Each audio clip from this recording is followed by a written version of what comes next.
আমন্ত্রণ জানাচ্ছি প্রিয় দর্শক মানচিত্র নিয়মিত আয়োজন কথোপকথনে। ক্যালকাটা ডায়ালগস থেকে মনোজ দাস বলছি। দুদিন আগে আমি অতি দর্পে হত লঙ্কা এই শিরোনামে একটি এপিসোড করেছিলাম। সেখানে বলেছিলাম আমেরিকার দর্প চূর্ণ করবে ইরান। যুদ্ধের আপডেট দিয়ে বলেছিলাম ইরান কিভাবে পাল্লা দিয়ে লড়ছে। সেই রিপোর্টিং দেখে আমার এক দর্শক লেখেন, কথাটা অতি দর্পে হতলঙ্কা নয়, হতালঙ্কা হবে। এই বিষয়ে জানায় সংস্কৃতে মূল শ্লোকটায় সত্যি হতা শব্দটি আছে। বলা আছে অতি দর্পে হতালঙ্কা, অতি মানে চ কৌরবা, অতি দানে বলির্বর্ধ, সর্বম অত্যন্ত গর্হিতম। অর্থাৎ অতিরিক্ত অহংকারে লঙ্কা ধ্বংস হয়, অতিরিক্ত মর্যাদায় অহংকারে কৌরবদের বিনাশ ঘটে ইত্যাদি। এই শ্লোকটিকে আশ্রয় করে বাংলায় যে প্রবাদটি তৈরি হয়েছে সেটিতে কিন্তু হতা নেই। সেখানে বলা সেটা হচ্ছে অতি দর্পে হত লঙ্কা। আমি বাংলা প্রবাদটি ব্যবহার করেছি।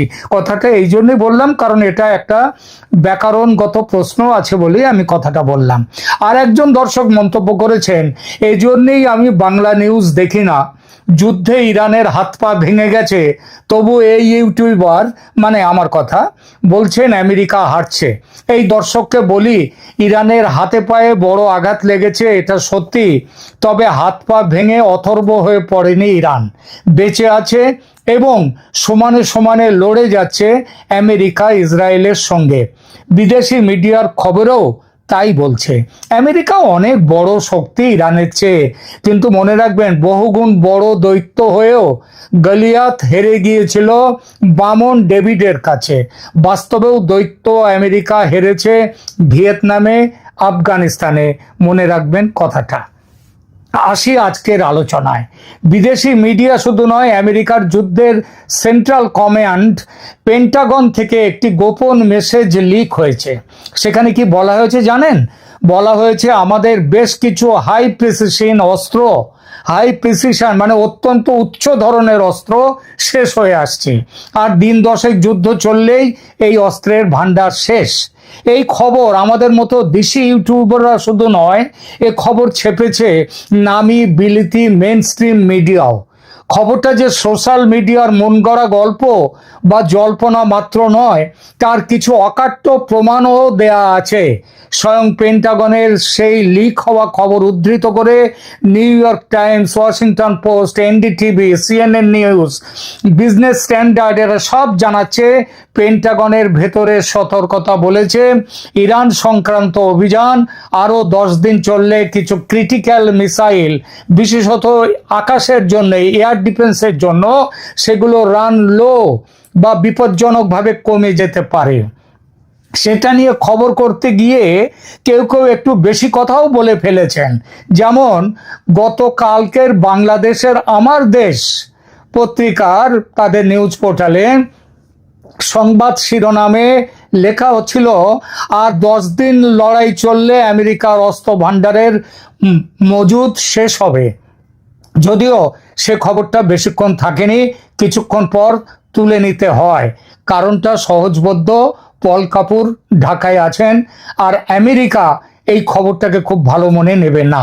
প্রশ্ন হলো, এটা কি সত্যিই সব অস্ত্র শেষ হওয়ার কথা, নাকি নির্দিষ্ট কিছু মিসাইল ইন্টারসেপ্টার সেগুলো কমে যাওয়ার কথা? আজ আমরা জল্পনার হেডলাইন নয়, নিরপেক্ষ তথ্য ভিত্তিক চিত্র দেখব। যুদ্ধ দীর্ঘ হলে ইরান কিভাবে লাভবান হতে পারে আর আমেরিকা ইসরায়েলের ক্ষতি কোথায় হতে পারে। 10 দিনেই শেষ, আসলে কি বলা হচ্ছে? 10 দিন ধরনের দাবি সাধারণত একটা নির্দিষ্ট যুদ্ধ সিনারিওর মধ্যে বলা হয়, যেখানে কিছু নির্দিষ্ট উচ্চ মূল্যের অস্ত্র, বিশেষ করে এয়ার ডিফেন্স ইন্টারসেপ্টার দ্রুত খরচ হয়।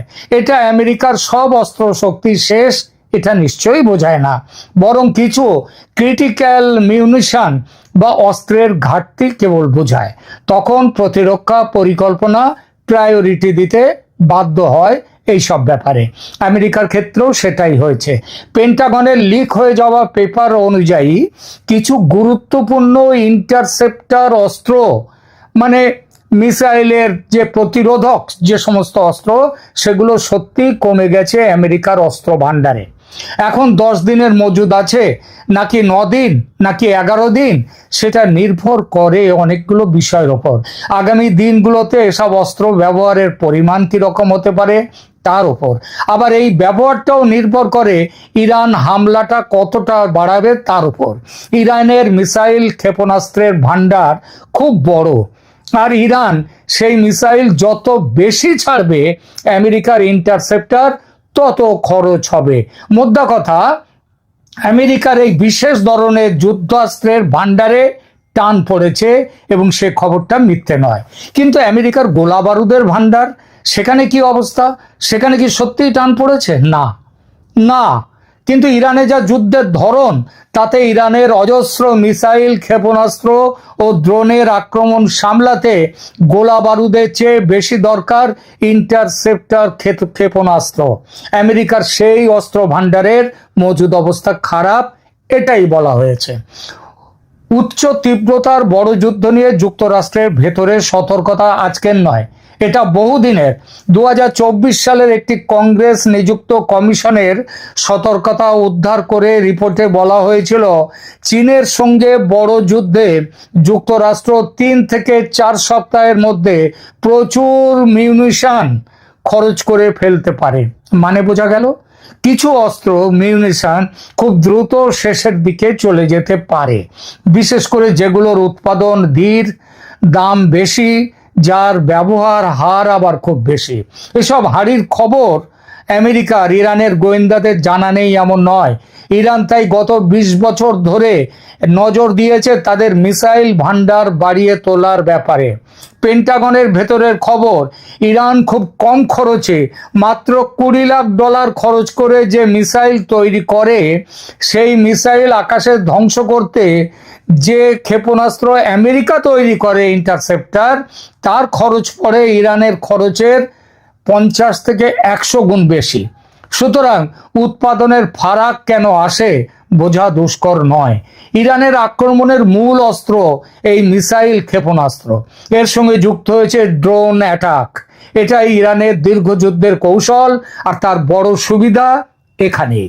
প্রথম আলো বাংলাদেশের সংবাদপত্র, তার একটি বিশ্লেষণে বলা হয়েছে, ইরান বড় আকারের হামলার বদলে দীর্ঘমেয়াদী ছড়িয়ে ছিটিয়ে হামলা করার প্ল্যান নিয়েছে, যার লক্ষ্য ইসরায়েল যুক্তরাষ্ট্রের রক্ষণ ব্যুহকে ক্লান্ত করা এবং এই ব্যয়ের ঝুঁকি বাড়ানো।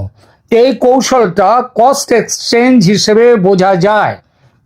আক্রমণকারী তুলনামূলক অনেক সস্তায় চাপ দেয়, আর রক্ষাকারীকে তুলনামূলক অনেক বেশি দামি ইন্টারসেপ্টর খরচ করতে হয় সামাল দেওয়ার জন্য।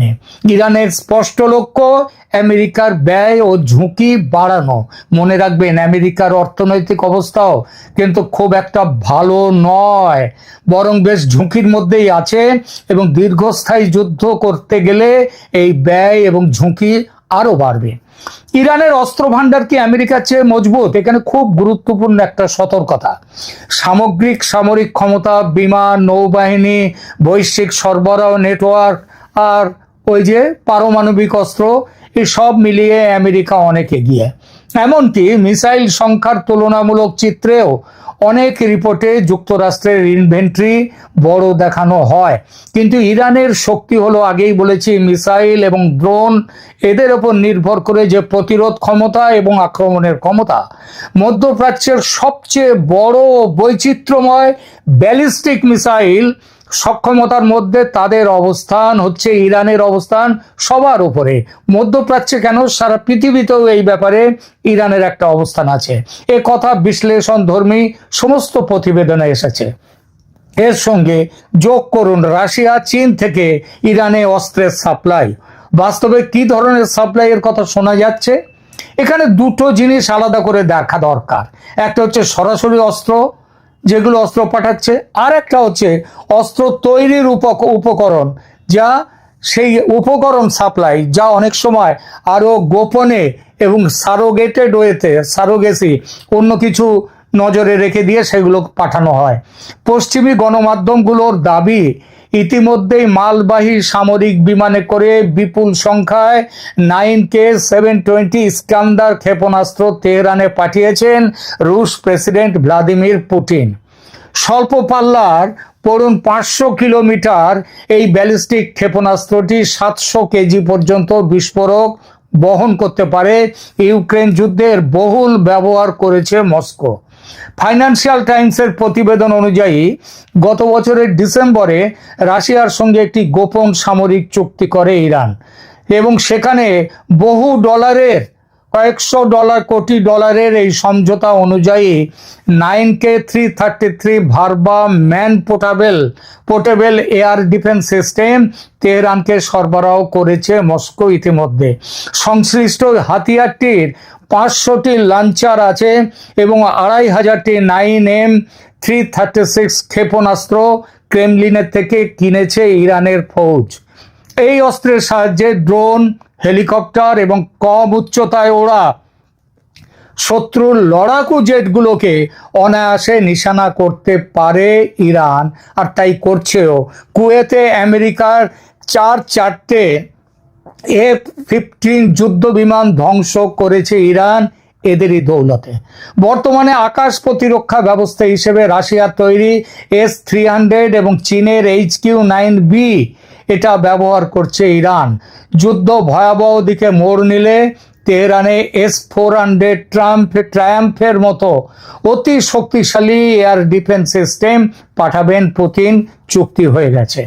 ইরানি বিমান বাহিনী ইসরায়েল বা আমেরিকার মতো শক্তিশালী নয়, সেই ঘাটতি পূরণে 48টি S-35 লড়াকু জেট এবং বেশ কিছু Mi-28 হামলাকারী কপ্টার মস্কোর কাছ থেকে পাচ্ছে পারস্য উপসাগরের এই রাষ্ট্র ইরান। সেগুলো খুব শিগগিরই আসবে। বর্তমান পরিস্থিতিতে ওই সমস্ত যুদ্ধ বিমান ও কপ্টার পাঠিয়ে ইরানি সেনার হাত শক্ত করছে রাশিয়া। গোপন খবর, মালবাহী জাহাজে করেও ইতিমধ্যে ভালো পরিমাণ গোলা বারুদ তার কয়েকটা ক্ষেপ পৌঁছে গেছে ইরানে। রাশিয়ার রাগের কারণ, গত 4 বছর ধরে ইউক্রেনকে বিপুল পরিমাণে অত্যাধুনিক হাতিয়ার সরবরাহ করে যাচ্ছে যুক্তরাষ্ট্র। আবার এখন তো যুক্তরাষ্ট্রের আর্থিক অবস্থা খারাপ বলে তারা সরাসরি সাহায্য দিচ্ছে না, দান করছে না অস্ত্র, তারা ন্যাটোকে বিক্রি করছে। ন্যাটো সেইটা অস্ত্র টাকা দিয়ে কিনে, ডলার খরচ করে কিনে ইউক্রেনকে সাহায্য করছে। এবং এর ফলে এখনো কিয়েভ দখল করতে পারেনি মস্কোর ফৌজ। পারস্য উপসাগরের সংঘর্ষে বদলা নেয়ার এই সুযোগ তাই হাতছাড়া করবেন না পুতিন। পরিস্থিতি আরো জটিল হলে রণতরী ধ্বংসকারী ক্রুজ ও হাইপারসনিক ক্ষেপণাস্ত্রও তেহরানে পাঠাতে পারে রাশিয়া। ওদিকে পর্দার আড়ালে থেকে ইরানকে সাহায্যের হাত বাড়িয়ে দিয়েছে চীন এবং উত্তর কোরিয়া। চীন ইরানকে কি অস্ত্র পাঠিয়েছে বা পাঠাচ্ছে এ বিষয়ে বলতে গেলে 2 ধরনের খবর দিতে হয়। সরাসরি আকাশ প্রতিরক্ষা অস্ত্র বা ব্যাটারি পাঠানো হয়েছে এমন রিপোর্ট আসছে, আবার অস্ত্র নয় মিসাইল তৈরির উপকরণ, কেমিক্যাল পাঠানো হচ্ছে এমন রিপোর্টও আসছে। আকাশ প্রতিরক্ষা পাঠানোর দাবিও কিছু বাংলা সংবাদপত্রে এসেছে। চীন ইরানে সারফেস টু এয়ার মিসাইল, যেটাকে বলা হয় SAM, তাই পাঠিয়েছে এবং ব্যাটারিও পাঠিয়েছে এবং ইরান তা গ্রহণ করেছে।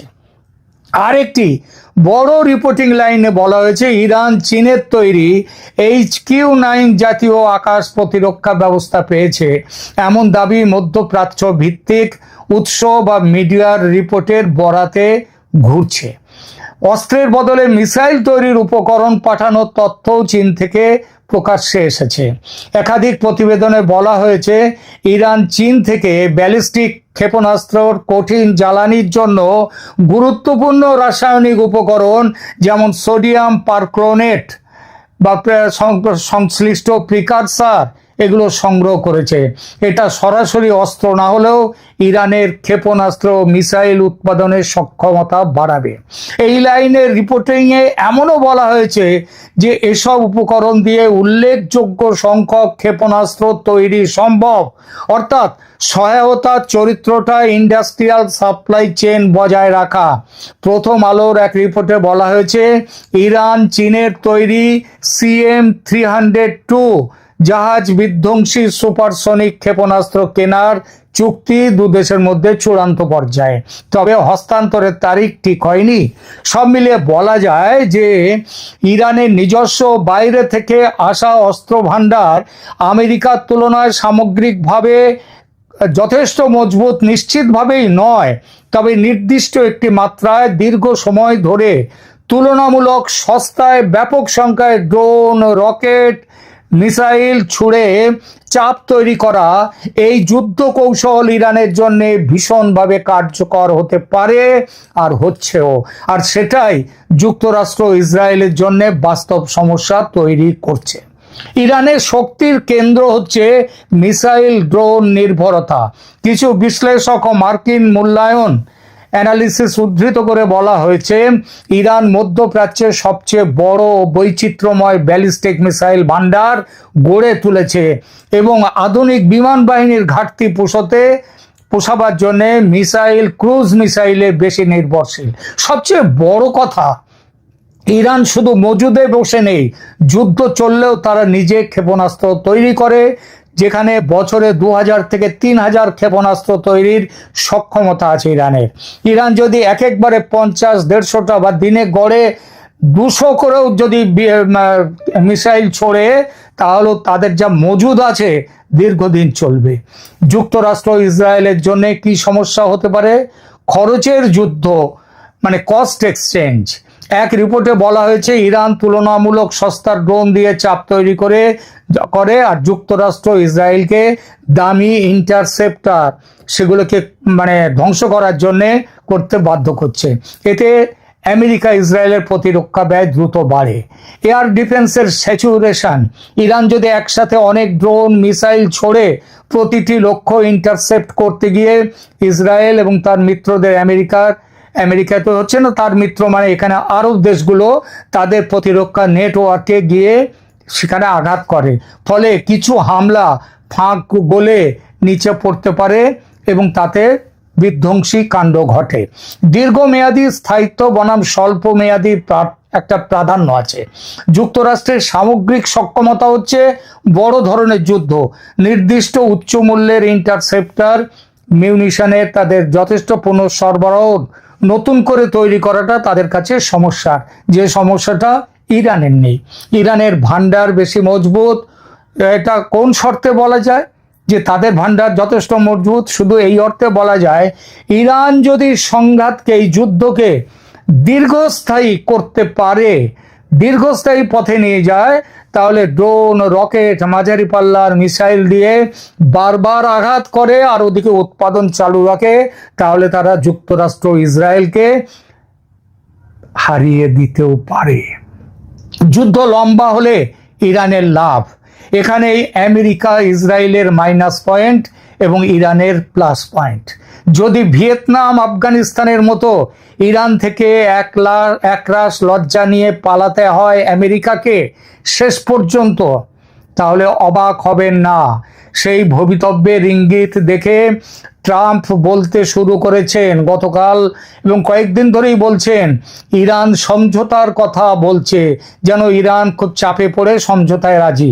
আর ইরানের প্রেসিডেন্ট বলছেন সম্পূর্ণ উল্টো কথা, সাংবাদিকদের ডেকে ভিডিও ছেড়ে দিয়ে যে সমঝোতার কথা আমরা বলছি না, সমঝোতার প্রশ্নই নেই, আমেরিকাকে আমরা শাস্তি দেব, যে শাস্তি তাদের প্রাপ্য। প্রিয় দর্শক, ভুল বললাম কিছু? কমেন্ট করে আপনার মতামত জানান। ভিডিওটি ভালো লাগলে লাইক দিন এবং আমাদের চ্যানেলটি সাবস্ক্রাইব করে পাশে থাকুন। আজ এ পর্যন্তই, দেখা হবে পরের ভিডিওতে। ধন্যবাদ।